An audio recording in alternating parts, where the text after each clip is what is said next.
2 years ago, my own mother filed a lawsuit in Stamford Superior Court, Fairfield County, accusing me of psychological manipulation, elder abuse, financial exploitation, and forgery. She wasn't just challenging my grandmother's will, she was trying to turn me into a criminal, morally and legally, so she could take control of the estate and everything my grandmother left behind. But what Frances Coleman didn't know was that my grandmother had been preparing for this moment for years. In a hidden room on the Round Hill estate, sealed for nearly 40 years, she left something waiting for me. And the day I found it was the day everything changed. Before I tell you what happened next, if this story resonates with you, but only if you truly want to follow along, and what time it is there right now. Now let me take you back, 2 years earlier. The call came at 6:47 a.m. on a Tuesday. Miss Coleman, this is Greenwich Hospital. Your grandmother, Eleanor Whitmore, has been admitted. Congestive heart failure. Within 3 hours, I was on a flight from Seattle to Connecticut. My hands trembled the entire way. Eleanor was 84, but to me, she had always seemed indestructible.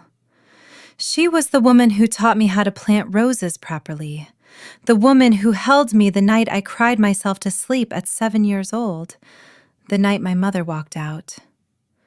When I arrived at the hospital, my mother, Frances, was already there. 54, perfectly styled. A silk scarf draped around her neck like she was headed to a luncheon instead of an ICU. She stood in the hallway speaking calmly with the doctor. She didn't look at me. Not once. Mom, how is she? Frances turned slowly, her eyes passing over me like I was something unpleasant she'd stepped in. Oh, you came, she said coolly. I assumed you were too busy with your little career to bother. She's my grandmother, I said evenly. She's your mother. Frances pivoted back to the doctor, dismissing me mid-sentence. As I was saying, doctor, I'll need complete copies of her medical records. I tried again. Can I see her? Without even facing me, she addressed the nurse. Only immediate family is allowed right now. She needs rest. The nurse hesitated, glancing between us. Ma'am, isn't she... She's not immediate family, Frances replied, her smile thin as glass. Not really. The words hit harder than I expected. 22 years Eleanor had raised me, and suddenly, I wasn't family. I stood there in that sterile hallway, watching my mother disappear into my grandmother's room. The door shut softly behind her, and something settled in my chest. To Frances Coleman, I had never truly been her daughter. I was a responsibility she had once discarded. I waited until she left for lunch. The second the elevator doors closed behind her, I slipped into Eleanor's room. Machines hummed.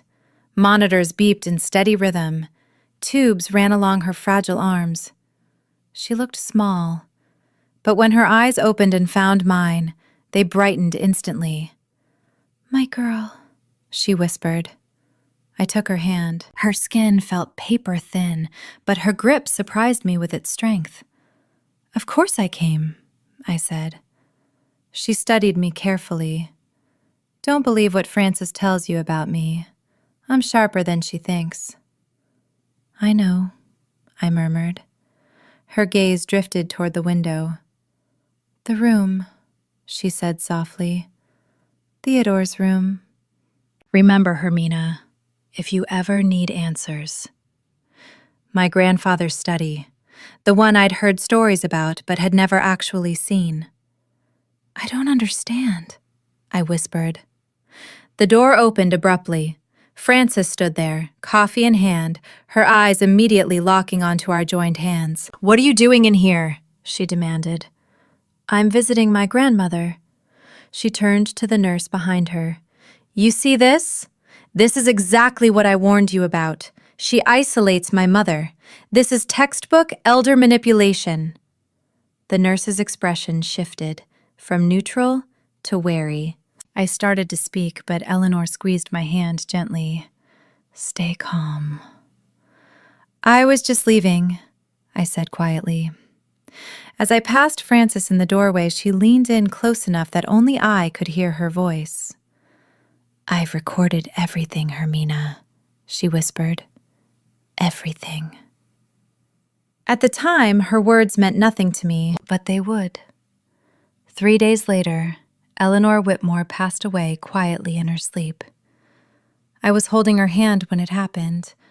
The monitors went flat at 3:22 a.m. A sharp, endless tone filled the room. Nurses rushed in, voices urgent, hands moving quickly. But I already knew. Her fingers had gone still in mine. The warmth in her eyes had faded. She was gone. Frances arrived 2 hours later. 2 hours. She swept into the room dressed like she was headed to a formal breakfast, black dress, oversized sunglasses pushed up in her hair, and collapsed dramatically beside the bed. "Mama, oh Mama, I'm so sorry I wasn't here," she cried loudly, clutching the sheets as if they were proof of her devotion. "I should have been here. I should have." It was flawless. The nurses exchanged sympathetic looks. A young orderly hurried over with tissues. The performance was convincing enough for anyone who hadn't lived with her. I said nothing. There was nothing left to say. 1 week later, we gathered at the law offices of Thomas Caldwell in Greenwich for the reading of the will. Dark wood paneling, leather chairs, the faint scent of old paper and old money hanging in the air. Around the long conference table sat Frances and her husband, Albert Whitaker, former real estate investor, handshake too weak for a man who claimed confidence. Lydia Bennett, Frances's younger sister, sat rigidly near the wall. A handful of distant relatives filled the remaining seats, whispering softly. Thomas Caldwell, 72, silver-haired and composed, had represented Eleanor for over 3 decades.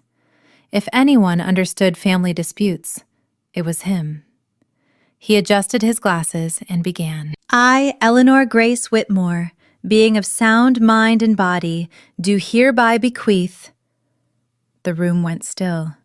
Frances leaned forward, already smiling. "My residence, located on Round Hill Road, Greenwich, Connecticut, valued at $7.4 million, along with all contents therein, to my granddaughter, Hermina Claire Coleman." Silence. Then the sharp crack of porcelain hitting hardwood. Frances's coffee cup shattered at her feet. "To my daughter, Frances Coleman, I leave the sum of $1. The explosion was immediate. "No!" Frances slammed both palms against the mahogany table. "This is fraud!" Thomas didn't flinch. "Mrs. Coleman, please." "Don't you Mrs. Coleman me!" she snapped, spinning toward me. Her fingers stabbed through the air. "What did you do to her? What did you whisper in her ear while she was medicated and dying?" "I didn't do anything," I said evenly.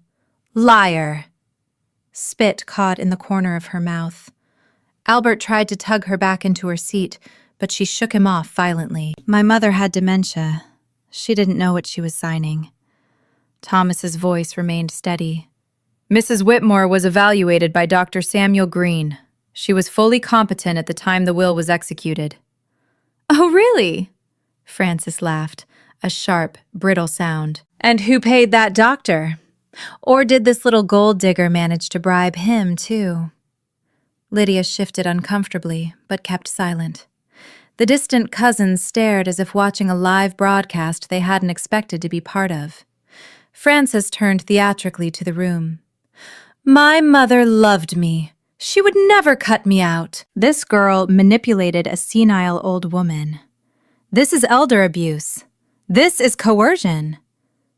"The will is legally binding," Thomas replied calmly. "It was witnessed, notarized, and properly filed." Frances straightened slowly, composure sliding back into place piece by piece. When she spoke again, her voice was colder. "Fine. Then we'll let the courts decide." She grabbed her purse. "I'm contesting the will. I'll have it declared invalid, and when I'm done, everyone will know exactly who you are." She paused at the doorway and looked back at me with a smile that never reached her eyes. "See you in court, sweetheart." The door slammed. The room emptied almost immediately. Albert hurried after her. The distant relatives muttered their excuses and slipped out. Only Lydia remained. She approached me carefully, twisting her hands together. "Hermina, I don't know what to say." "You don't have to say anything." She glanced nervously toward the door. "Frances is my sister. I have to stand by her. You understand, right?" I did. Blood over truth, reputation over reality. The unspoken rule of this family. "Of course," I said quietly. She left without another word. Thomas gathered his files and looked at me thoughtfully. "This won't be easy. Frances has money and connections. She'll drag this out." "I know. But the will is solid," he added. "Your grandmother made certain of that." He paused, then said softly, "She loved you very much." That night, I drove alone to the estate on Round Hill Road. My estate now, at least on paper. It didn't feel like mine. It felt like Eleanor's presence still lingered in every hallway. I sat on the edge of her bed, surrounded by framed photographs. One caught my eye. Me, at 7 years old, crying in her arms the day Frances left. My phone buzzed. Unknown number. "Miss Coleman, I'm a private investigator. I've been hired by Frances Coleman to look into you. Thought you should know." My stomach dropped. Another message followed. "She's searching for anything that could ruin you." I stared at the screen, heart pounding. Who was this? Why warn me? A third message appeared. "Watch your back. She's more desperate than you think." I sat there in the dark, the glow of my phone illuminating the room. Somewhere out there, Frances was already sharpening her knives, and for the first time, I understood that the war had already begun. 2 weeks later, the lawsuit arrived. A courier stood on the front steps of the estate on Round Hill Road, holding out a thick manila envelope that felt heavier than paper should. Inside was a formal complaint filed with the Stamford Superior Court, case number 2024-CV-1847. Frances Coleman versus Hermina Coleman. The accusations read like something out of a crime novel. Except I was cast as the villain. Undue influence over a mentally incapacitated elderly woman. Systematic isolation of Eleanor Whitmore from her biological family. Financial exploitation of a vulnerable adult. Fraud and coercion in procuring testamentary documents. Frances claimed Eleanor had Alzheimer's, that I had manipulated her, that I had forged her signature, that I was a criminal. I called Thomas Caldwell immediately. "I've seen it," he said, his tone calm but weighted. "This won't resolve quickly, Miss Coleman. 18 months at minimum." "Can she win?" I asked. "Not if truth alone decides it," he replied. Then he paused. "But truth and courtrooms don't always align." He continued. "Frances has retained Danielle Roth out of Stamford. She's aggressive and expensive." I sank into Eleanor's favorite armchair, the one that still carried a faint trace of her perfume. "Why is she doing this?" I whispered. "It can't just be about money." Thomas was silent for a moment. "Your grandmother and I spoke at length over the years," he said carefully. "She had specific reasons for structuring the will the way she did, and she knew Frances would react exactly like this." "Then why didn't she explain it? Leave something in writing?" "She did leave something," he replied. "But she wanted you to find it yourself, when you were ready." Find what? A brief pause. Do you remember your grandfather's study? My heart skipped. Eleanor had mentioned Theodore's room in the hospital. There isn't a study, I said. Not anymore. There is, Thomas said evenly. You just haven't discovered it yet. Go to the library, third bookshelf. Look for a book titled First Principles. The line went dead. Frances didn't wait for the courts to move. She launched her own campaign. By the third month, whispers had spread through every country club, foundation gala, and charity boardroom in Greenwich. I wasn't simply a granddaughter contesting a will anymore.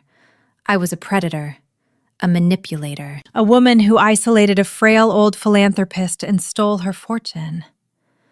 I learned about the smear campaign the hard way. The email from North Harbor Design Group arrived on a Tuesday morning. Dear Hermina, we've received concerning information regarding your conduct. Pending further review, you are being placed on administrative leave. I called my supervisor immediately. Janet, what is happening? Her voice was tight.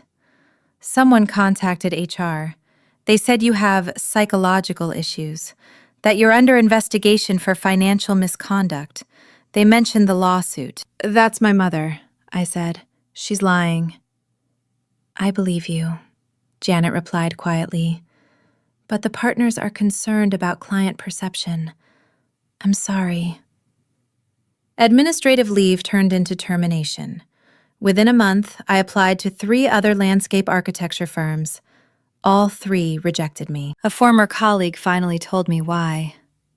Someone's been calling ahead, she whispered, saying you have a history of exploiting elderly clients. She sounded sincere. Frances wasn't just trying to win the case. She was trying to erase me. That night, I sat alone in the kitchen of the estate, eating cereal straight from the box because I'd forgotten to buy groceries. The house felt cavernous. The silence pressed against my ribs. Eleanor's voice echoed in my mind. I've recorded everything. Recorded what? What had she been trying to tell me? My eyes drifted toward the library. Third bookshelf. First Principles. Tomorrow, I told myself. Tomorrow I would look. By month 6, Danielle Roth requested a settlement meeting. We met at a neutral cafe in downtown Stamford. Frances arrived dressed in muted designer black, pearls resting perfectly at her collarbone, the grieving daughter aesthetic perfected for public view. Albert Whitaker sat beside her, unusually quiet, like a man unsure which side of the table he belonged on. I sat across from them, alone. Frances folded her hands and offered a practiced smile. Sweetheart, I don't want this ugliness any more than you do. Then drop the lawsuit, I replied. She exhaled softly. That's not possible. But I'm willing to compromise. Compromise? A 50-50 split. You receive half the estate's value, I receive the other half. Everyone walks away satisfied. The will was clear. The will was written by a confused old woman, she countered smoothly. Eleanor was not confused. For a fraction of a second, something darker flashed across Frances's face. You don't know what you're talking about. I know she underwent regular cognitive evaluations. Her mind was intact until the end. Tests can be manipulated, Frances said, leaning forward. Doctors can be influenced. Do you really want to drag this through trial? She continued quietly. Do you understand what I can do to your reputation? You've already tried, she laughed, soft, almost amused. Tried? Hermina, I haven't even begun. Albert cleared his throat. This doesn't have to escalate. Just accept the deal. I looked at him. The sheen of sweat at his temple, the restless flick of his eyes. He wasn't calm. He was afraid. But not of me. I'll see you in court, I said, standing. As I walked toward the door, Frances's voice followed me, sharp and controlled. "You don't know what I'm capable of." I paused, turned slightly. "Neither do you." I left her sitting there, composure just beginning to fracture, but her threat lingered all the way home. By month 8, the lawsuit dragged on relentlessly. My savings were shrinking, and the war was far from over. The isolation grew heavier with each passing week. But Thomas's words wouldn't leave me alone. "Look in the library, 3rd bookshelf." I had avoided that room for months. Part of me was afraid of what I might uncover. Another part of me wasn't sure I was strong enough to face it. That night, I finally climbed the staircase to the 2nd-floor library. The air still carried Eleanor's scent, lavender and aging paper. Moonlight poured through the tall windows, casting silver light over rows of leather-bound books. I walked slowly to the 3rd bookshelf. My fingers traced the spines. History, philosophy, poetry. Then I saw it. First Principles. A worn volume with faded gold lettering, tucked neatly between Marcus Aurelius and Seneca. I slid it free. Click. The sound was soft, mechanical, but unmistakable. The bookshelf trembled, then shifted, slowly, impossibly. It swung inward. Behind it was a door, old oak, covered in decades of dust. My heart slammed against my ribs. Eleanor's voice echoed in my memory. "Theodore's room. If you ever need answers." This was it. My grandfather Theodore Whitmore's hidden study. The room that technically didn't exist. I pushed the door open. The space was small, maybe 10 feet by 10 feet, but it felt dense with history. An antique desk sat in the center. A cracked leather chair faced it. Filing cabinets lined one wall, and on the desk, placed as if waiting for me, was a metal lockbox with a small note taped to the top. The handwriting was unsteady but unmistakable. "For Hermina, when the time comes." My hands trembled as I opened it. Inside was a USB drive, a compact digital camera, and a sealed envelope. My name was written across the front in Eleanor's careful script. Whatever this was, she had left it for me. I wasn't alone after all. I looked around the room more carefully. Against the far wall sat an old television monitor hooked up to what appeared to be an early 2000s recording system. Wires ran across the floor, connecting it to a newer laptop, clearly added later. She had upgraded. She had been recording for years. I powered on the laptop. The desktop opened into neatly labeled folders, organized with almost military precision, all the way through 2024. Inside each folder were video files, dozens of them. I counted quietly. 152 videos. Before watching a single one, I opened the letter. I lowered myself into Theodore's old chair and broke the seal. "My dearest Hermina, if you are reading this, then I am gone, and Frances has done exactly what I feared. She is fighting for the house. She is calling me senile. She is trying to ruin you." I swallowed hard and kept reading. "I need you to know the truth. Frances began asking me for money in 2012. At first, it was small amounts, 10,000 here, 20,000 there. She said it was emergencies, Albert's business struggles, situations I did not question because she was my daughter. By 2015, I realized I had lost control.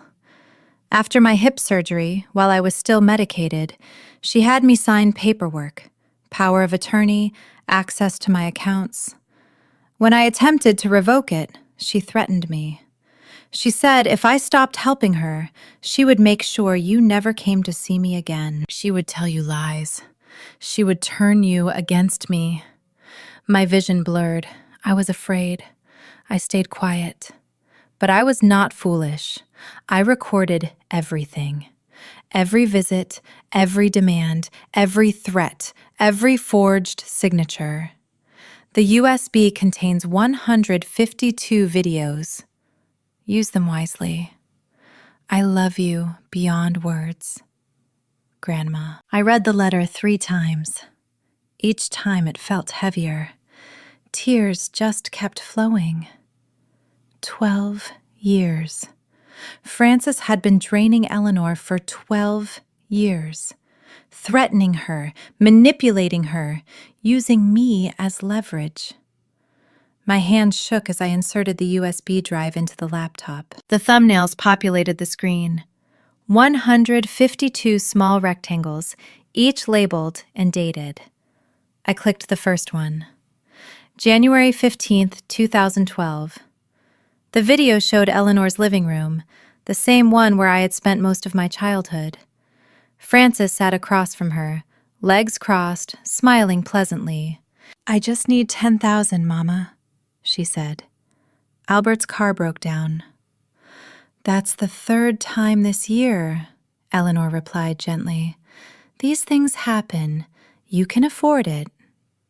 The screen went black. I opened the next file. March 2012. 15,000 for home repairs. I skipped ahead. Video number 38, March 15th, 2018. The atmosphere had changed. Eleanor looked thinner, more fragile, and Frances was no longer smiling. "Sign the check, Mother." Frances's voice was sharp, controlled. "Frances, this is $75,000. I know exactly what it is. Sign it." "What is this money for?" Frances's expression hardened. "Albert has a problem. A gambling problem, and if I don't cover what he owes, certain people are going to be very unhappy." "Frances, I can't keep—" "Yes, you can!" She leaned forward, her eyes burning. "And you will, unless you want me to tell Hermina what you really think of her. Unless you want me to make sure she never steps foot in this house again." Eleanor's face crumpled. "Please, don't do that." "Then sign." The video ended with my grandmother's hand shaking as she reached for the pen. I sat frozen in Theodore's hidden study, the glow of the laptop illuminating the dust in the air. Tears slid down my face. Frances hadn't just taken money. She had terrorized an elderly woman for over a decade, and now I had proof. All of it. This is the moment where everything begins to shift. But before I go further, I need to ask you something. If you were in my place, what would you do? Release the videos immediately, or wait for the perfect moment? Because what happened next, no one saw coming. Back to the story. I spent the next 3 days inside that hidden room, video after video. The pattern never changed. Frances would arrive smiling. She would ask for money, sometimes sweetly, sometimes tearfully, sometimes angrily, sometimes with open threats. And every time, Eleanor gave in. Video 42, 2019. Frances forging Eleanor's signature on a transfer form.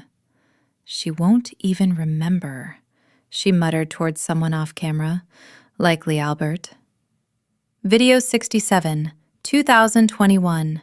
Frances shouting, "I know you have more. Where is it?" Video 89, 2022. Frances counting cash pulled from a drawer. "What are you saving this for? The Great Depression?" I started keeping track. 10,000, 20,000, 75,000, 100,000.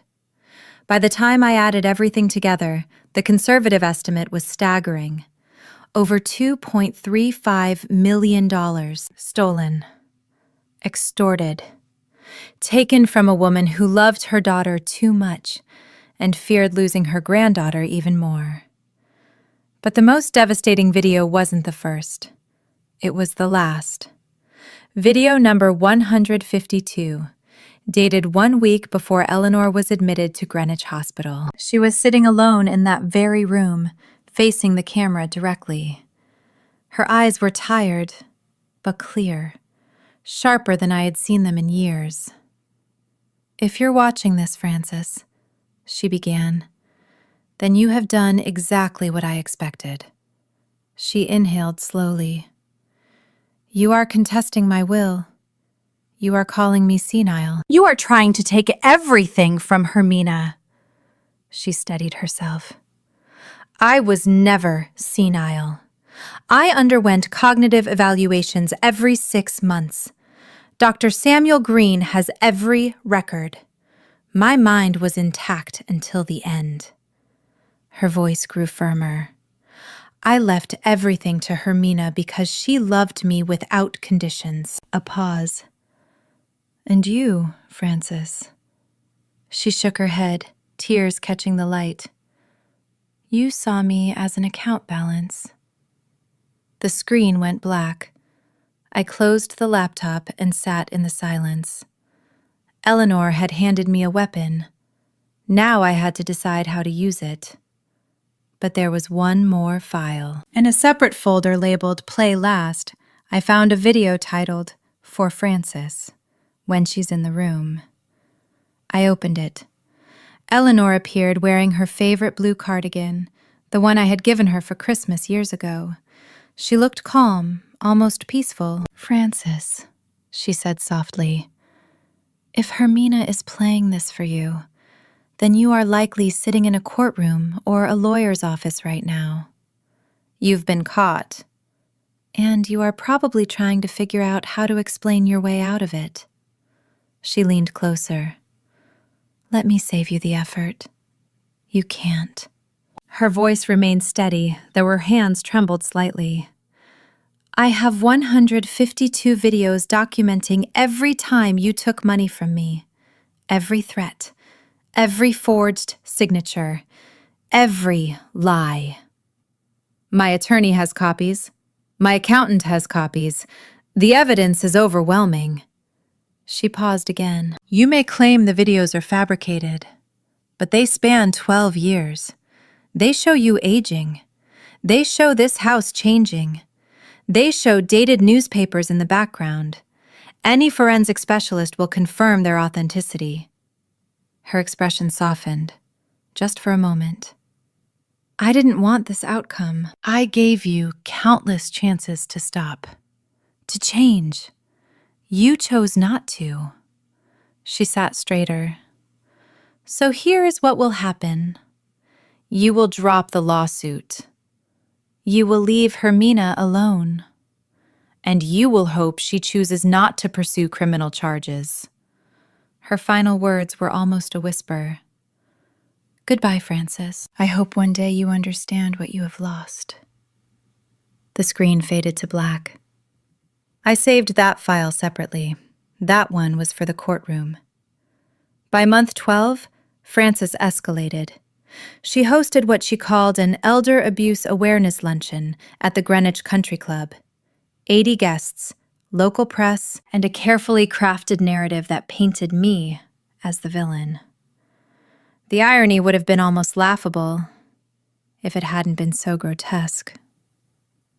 I heard about the luncheon from a former colleague who still dared to take my calls. "Hermina," she said quietly, "she's telling everyone you isolated Eleanor, that you manipulated her into changing the will, and people are believing it." I didn't attend the event at Greenwich Country Club, but I heard every word. Frances stood at the podium in a tailored black dress, dabbing at dry eyes with a lace handkerchief. "My mother was a remarkable woman," she began, "but in her final years, she fell victim to someone she trusted, her own granddaughter." Gasps, murmurs of sympathy. "This girl, and I hesitate to even call her family, cut my mother off from everyone who loved her. She poisoned her mind. She convinced a woman suffering from dementia to sign everything away, Her voice broke at exactly the right moment. "I'm not fighting for money. I never was. I'm fighting for justice, for my mother's legacy." Applause filled the room. Someone shouted, "We stand with you, Frances!" That night, my phone exploded. Messages from unknown numbers flooded in. "Gold digger. Predator. You belong in prison. Your grandmother is ashamed of you." Then one message stood out, from Lydia Bennett. "I believed Frances until today, but something doesn't add up. Can we talk?" My thumb hovered over the screen. Before I could respond, another text arrived, from the same anonymous number that had warned me months earlier. "She's desperate. Her debts are worse than you know. The luncheon was a Hail Mary." Desperate people make mistakes. I just had to wait for hers. The next morning, I called Thomas. "I have everything," I told him. 152 videos, 12 years of documentation, financial records, her own words on camera. There was a long silence on the line. "What do you want to do with it?" he asked. "I want to wait until mediation." "That's 4 months away." "I know." "Well, you could end this tomorrow. Leak a video, go to the press." I shook my head, even though he couldn't see me. "No. I want her in the room when it happens. I want her to watch it unfold." Thomas let out a soft breath. "That's surprisingly strategic." "My grandmother taught me patience." A quiet chuckle. "She chose well." For the next 4 months, I built my case carefully. I hired Beacon Financial Analytics to trace every transfer Frances had made from Eleanor's accounts. The confirmed total? $2.35 million over 12 years. I obtained Eleanor's cognitive evaluations from Dr. Samuel Green. Spotless results every 6 months for a decade. The woman Frances called senile had scored flawlessly on every mental acuity test. I cataloged each video, cross-referenced dates with bank statements, constructed a timeline so precise that even a first-year law student could follow it without confusion. And I waited. Frances continued her public campaign. More charity luncheons, more interviews with local newspapers, more carefully staged tears. She believed public sympathy would corner me. She didn't know I was holding a nuclear weapon.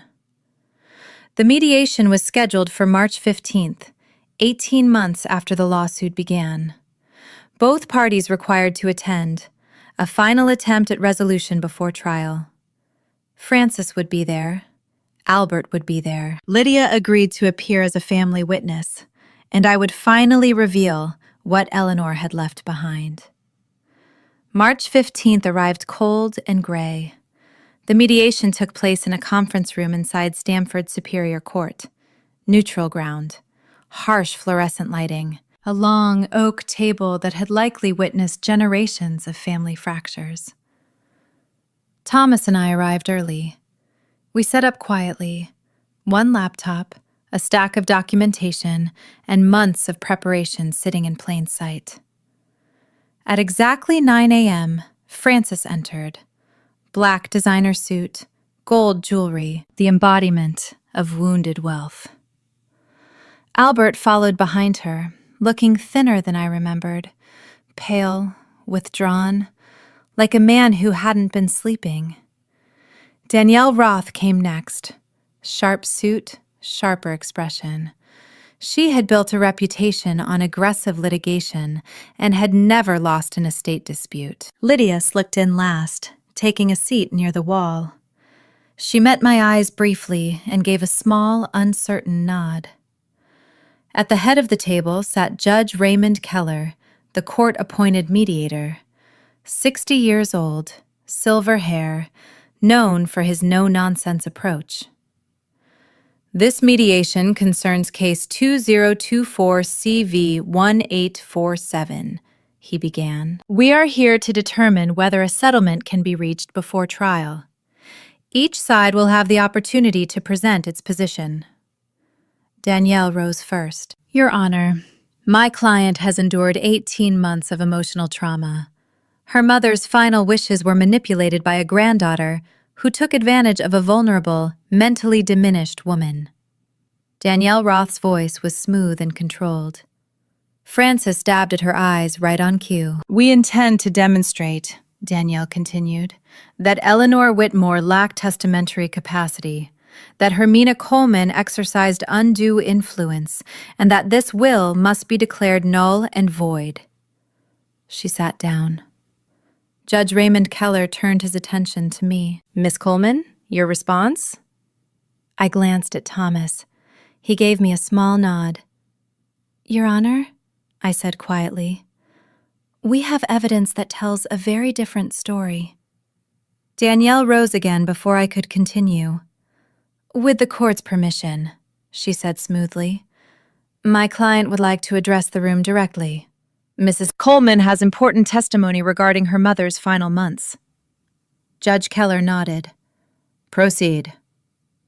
Frances stood slowly, clutching a tissue as if it were a stage prop. She turned not only toward the judge, but toward Lydia, toward Albert, toward anyone willing to meet her eyes. My mother didn't recognize me near the end, she began, her voice trembling just enough. She would look through me, call me by the wrong name, forget who I was. She paused to dab her eyes. But with Hermina, she added, her tone sharpening slightly, she was always clear, always lucid. Her gaze slid toward me. Doesn't that strike anyone as strange? That my mother only had clarity when her manipulator was present? Lydia shifted in her seat. Albert stared down at the table. I tried to visit, Frances continued. I tried to be there. But every time I came to the house, Hermina had an excuse.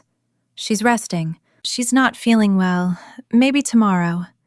She pointed at me, hand trembling dramatically.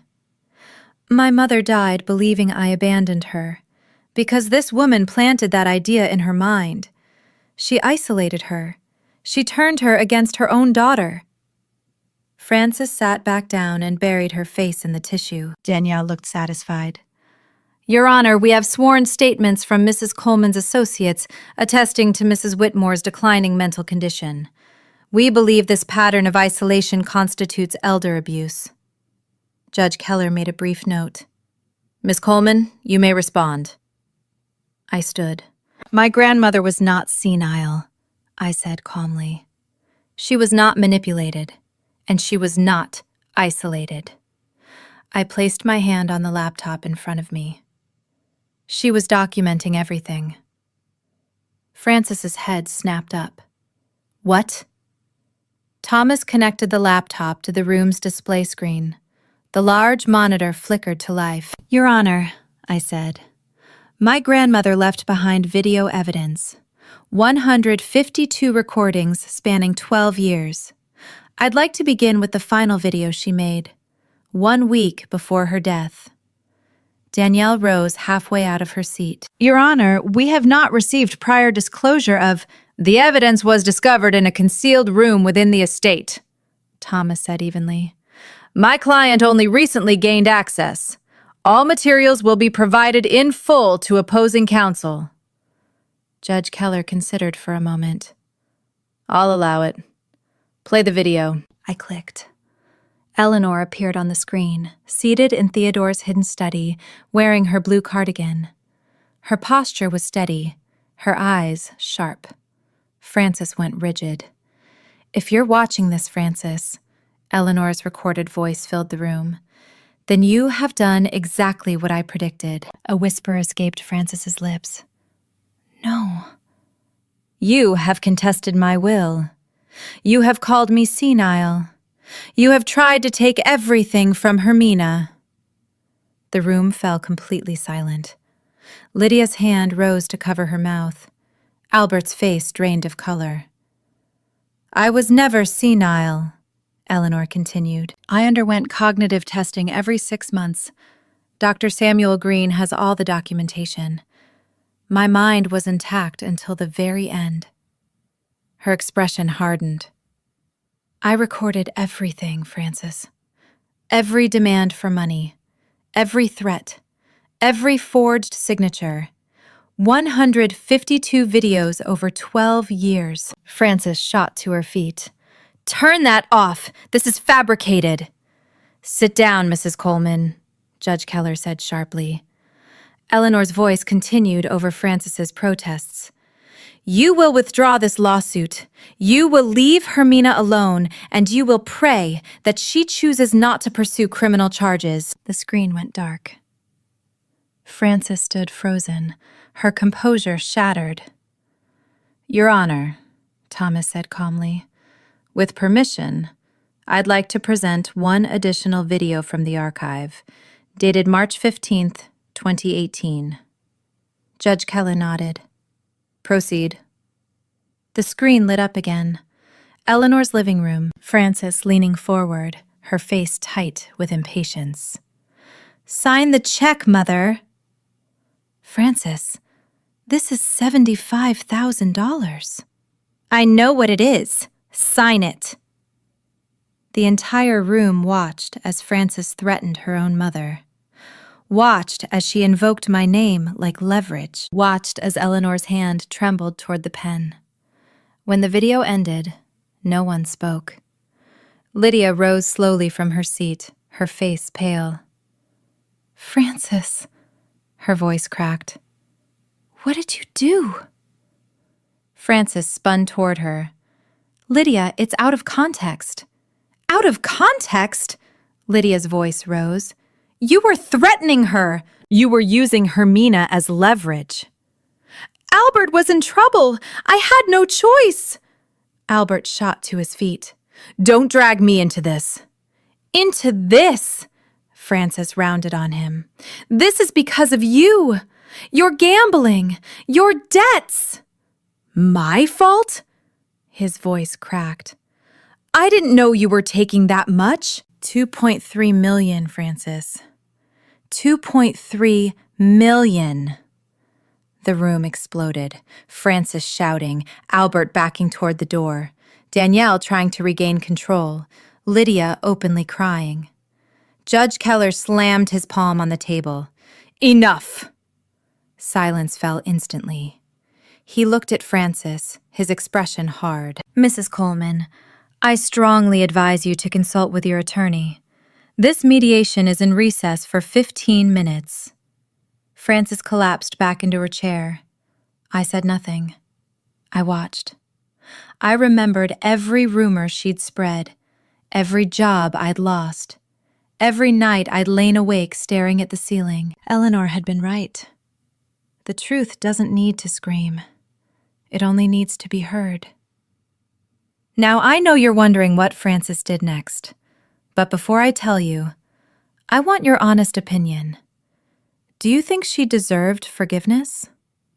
Type no if you believe she should have faced the full consequences. Type yes if you believe in second chances.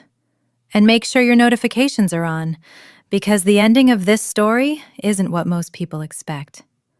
Now, let's get back to the story and finish it. The 15-minute recess stretched into 45. Through the glass walls, I watched Danielle and Frances in the hallway. Danielle's hands cut sharply through the air as she spoke.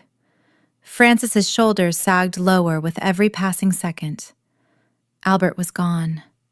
He hadn't said goodbye. Thomas sat beside me, calm as ever.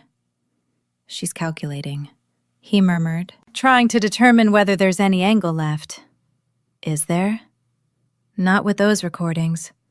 If this proceeds to trial, she loses. He paused. And if a prosecutor reviews those videos... He didn't need to finish the sentence. Financial exploitation of an elderly person. Felony charges. Possible prison time. Eventually, Danielle re-entered the room. Frances followed behind her. She looked older, smaller, as if the morning had drained a decade from her. Danielle cleared her throat. Your Honor, after consulting with my client, we are voluntarily withdrawing the lawsuit. The words seemed to hang in the air. Judge Keller nodded. Let the record reflect that case 2024-CV-1847 is dismissed by the plaintiff. He turned to Frances. I trust you understand the gravity of what was presented here today. Frances stared at the table. She didn't answer. I stood. For 18 months, I had imagined this moment. Vindication, triumph, some cinematic sense of victory. Instead, I felt exhausted, hollow. Mrs. Coleman, I said quietly. She flinched but didn't look up. I will not be pursuing criminal charges. Her head snapped up.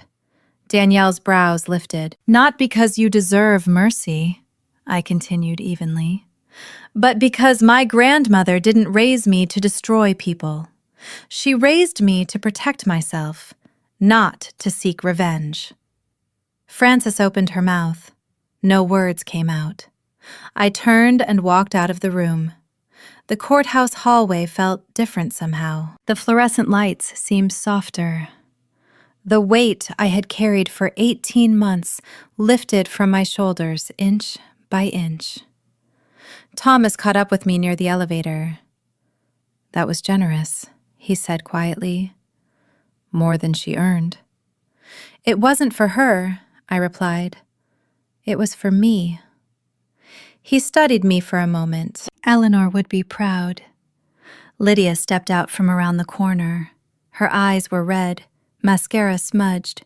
She approached cautiously, as if expecting me to recoil. Hermina, I'm so sorry. Her voice trembled. All these years, I believed Frances. I stood beside her when I shouldn't have.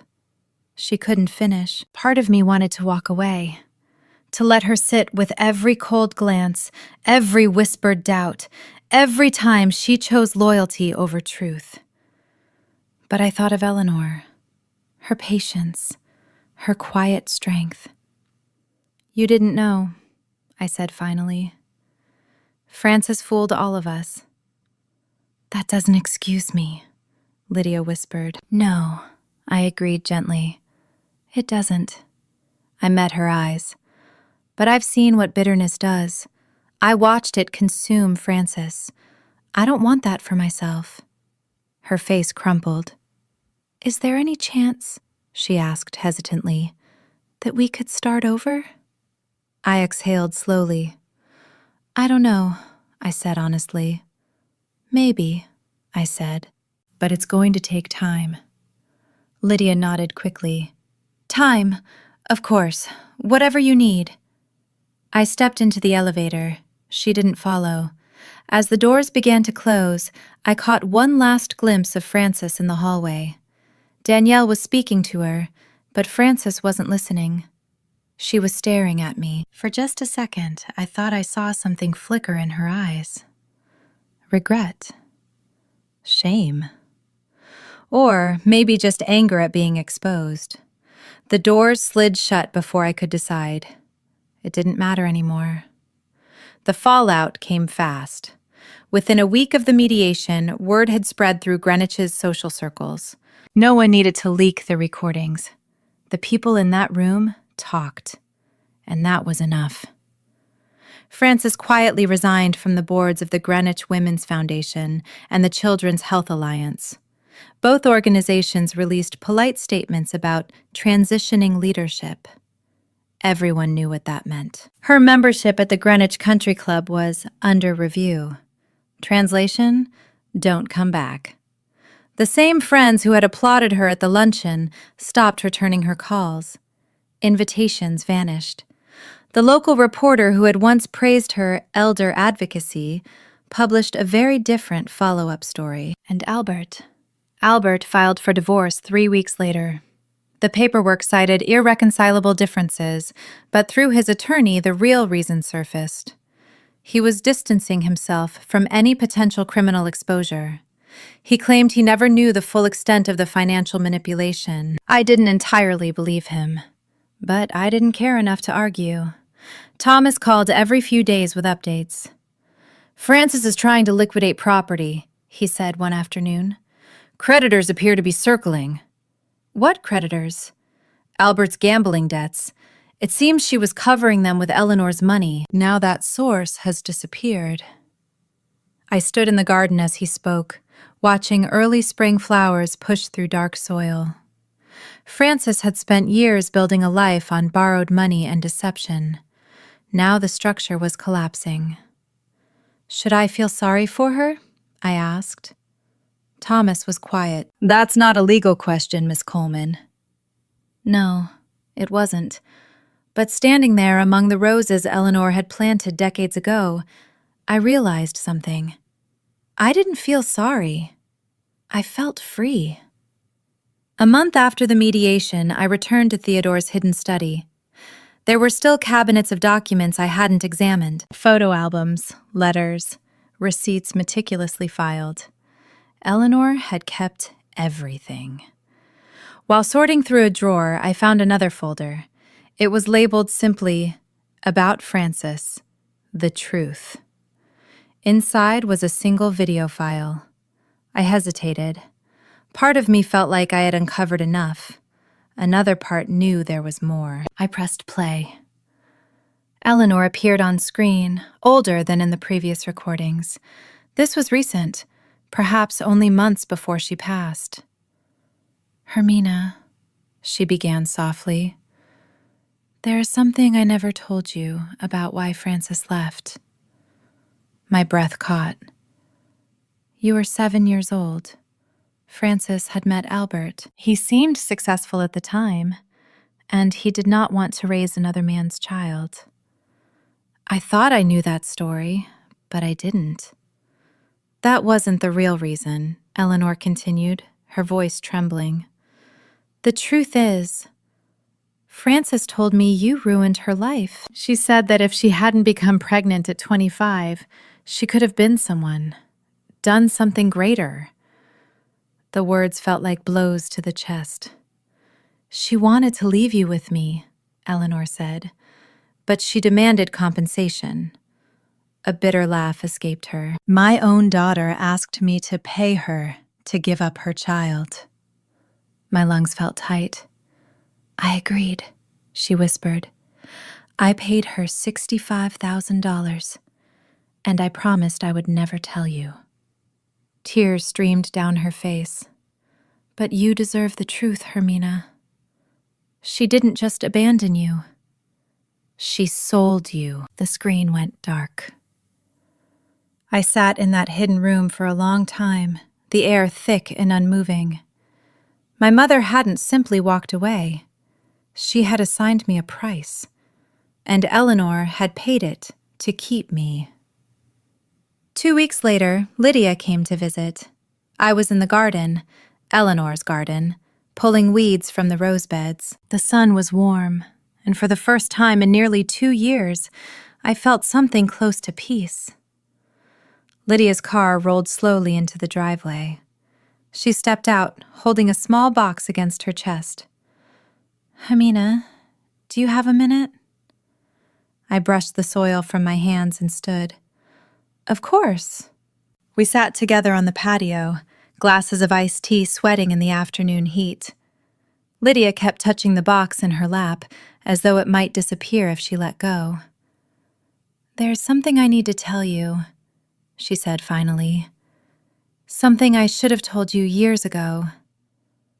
I nodded slowly. "Okay." Lydia opened the small box. Inside were dozens of envelopes, yellowed, worn at the edges, 30, maybe 40 of them. "These are checks," she said quietly. "From me to your grandmother, every month, for 20 years. I stared at her. "I don't understand." "When Frances left you with Eleanor, I knew," Lydia continued. "I knew she would never send a single dollar to help raise you. So I did." She pulled one envelope from the stack and slid out the check inside. $200, dated 1998. I never told anyone, she said. Not Francis? Eleanor didn't even know who it was at first. I sent them anonymously for 5 years. But why? Her eyes filled. Because you were 7 years old, and your mother had just walked away. I couldn't stop Francis, but I could make sure you were taken care of. I looked down at the box. 20 years of quiet support. 20 years of silent love from a woman I believed had chosen her sister over me. Eleanor eventually figured it out, Lydia said softly. But I asked her not to tell you.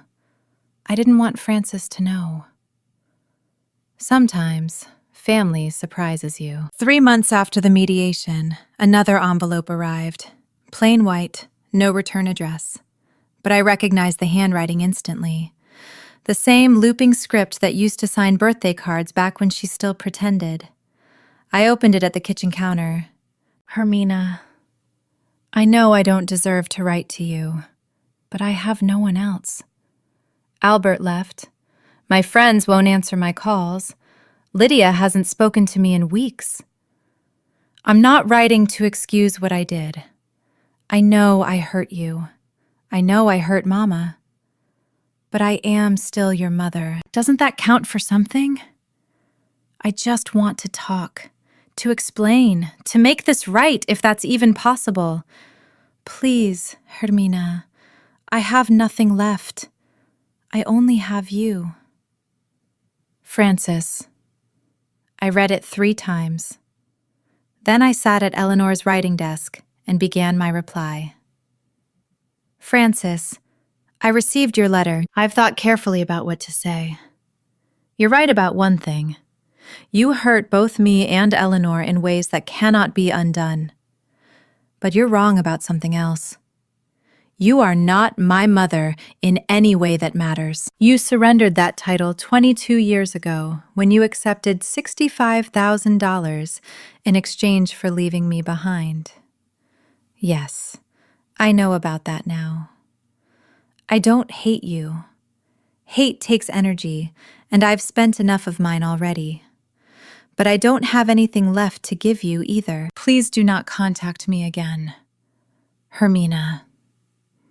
I sealed the envelope, walked it to the mailbox, and sent it. Then I returned to the garden and kept planting. Some roots have to be cut for others to grow.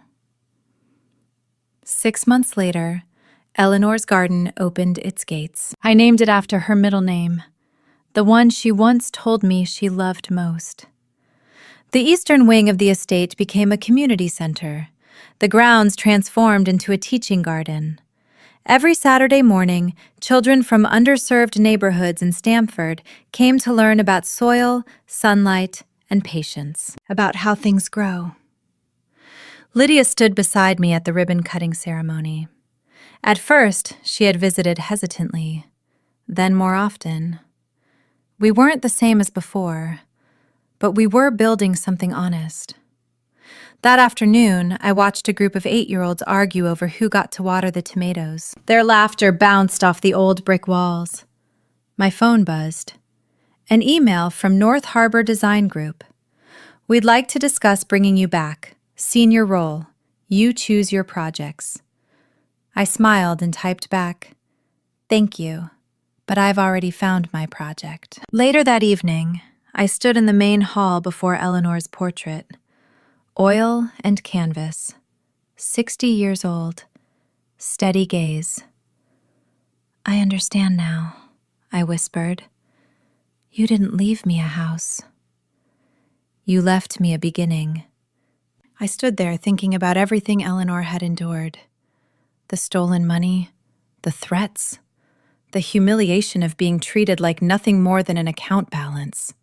Through all of it, she had protected me, prepared for me, loved me. "I'm going to make this place matter," I whispered to the portrait, "for the kids who need somewhere to belong, the way I once did." The painting didn't move, of course, but for just a moment, I could have sworn her eyes looked warmer. Spring has come again to the estate grounds. The garden is alive. Roses climbing the trellises, tulips stretching toward the sun, lavender blooming in thick purple rows just like Eleanor loved. Every weekend, children race down the winding paths, hands stained with soil, faces lit with curiosity. And in the past 2 years, I've learned more than I ever wanted to about family, about betrayal, about the difference between the people who share your DNA and the people who actually show up. When I look back at everything that happened, the lawsuit, the lies, the courtroom, the hidden room, I realize this story was never really about money. It was about worth. For a long time, I thought I had to prove mine. Prove that I wasn't a gold digger. Prove that I wasn't manipulative. Prove that I deserved what my grandmother left me. But the truth is, my worth was never up for debate. What I learned is this. Sometimes the people who are supposed to love you the most are the ones who hurt you the deepest. And when that happens, it's easy to start questioning yourself, to wonder if maybe you were too much or not enough. You weren't. Some people don't know how to love without control, without conditions, without transactions attached. That doesn't mean you're unlovable. It means they never learned how to love properly. Setting boundaries doesn't make you cruel. Walking away doesn't make you ungrateful. Choosing peace over revenge doesn't make you weak. It makes you free. If this story resonated with you, if you've ever had to choose yourself over someone who should have chosen you, I want you to know you're not alone. Share someone else's. You might realize we're all healing from something. And if you'd like to hear more stories about resilience, truth, and rebuilding after betrayal, sometimes the most powerful revenge is building a life so full that the past can't touch it anymore.